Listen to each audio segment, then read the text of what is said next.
Well, first and foremost, you guys know with Tua, it's worried about it on a day-to-day basis. How's he doing today, and just worried about his health. Now, with that being said, yeah, of course, you guys know how I feel about Tua, and that hasn't changed at all. And that I think we all see him as the leader of this team, and when it's appropriate for him to lead the team, and I will jump on that opportunity.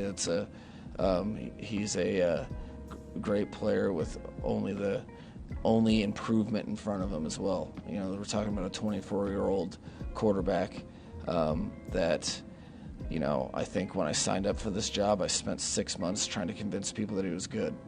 So the fact that people are, the fact that Las Vegas saw it as a 4-point swing when I announced that he was, means that he's yes, this is a challenging time for him. Yes, his health is of primary importance, but I'd be a fool to not embrace him when he's healthy and ready to go, and we'll all be excited for that. Will Tua Tagovailoa be the quarterback of the future for the Miami Dolphins?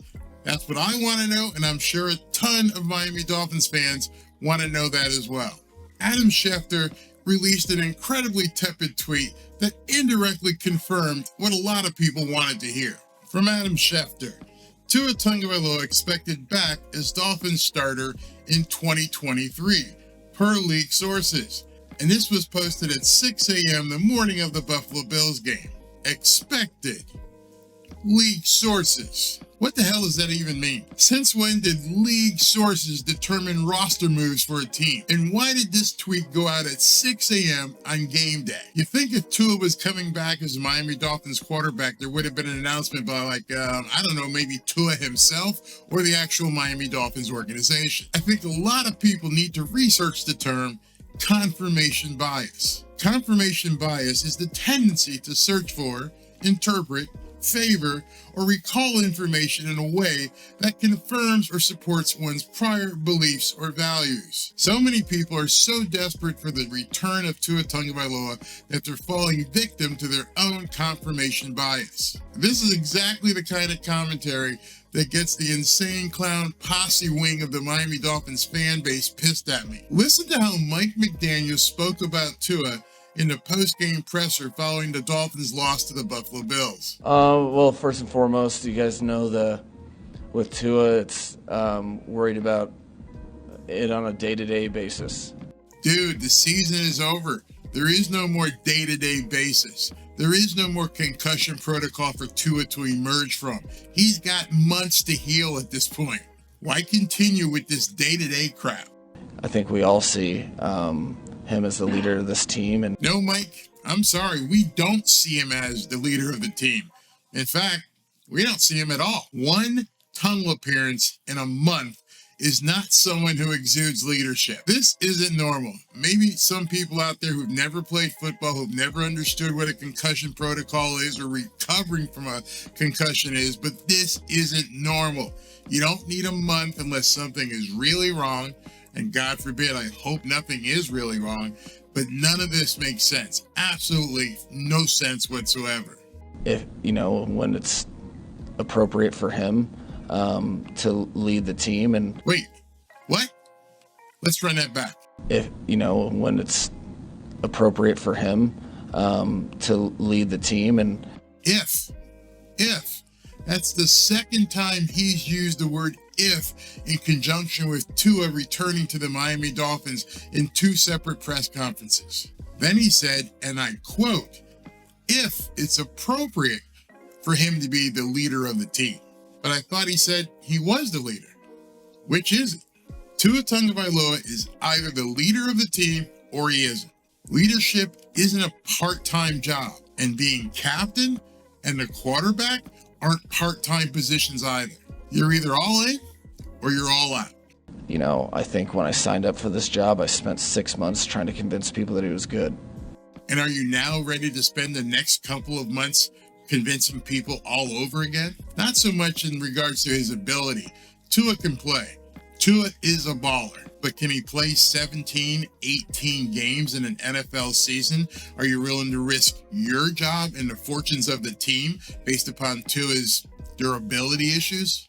The fact that Las Vegas saw it as a 4-point swing when I announced that he was means that yes, this is a challenging time for him.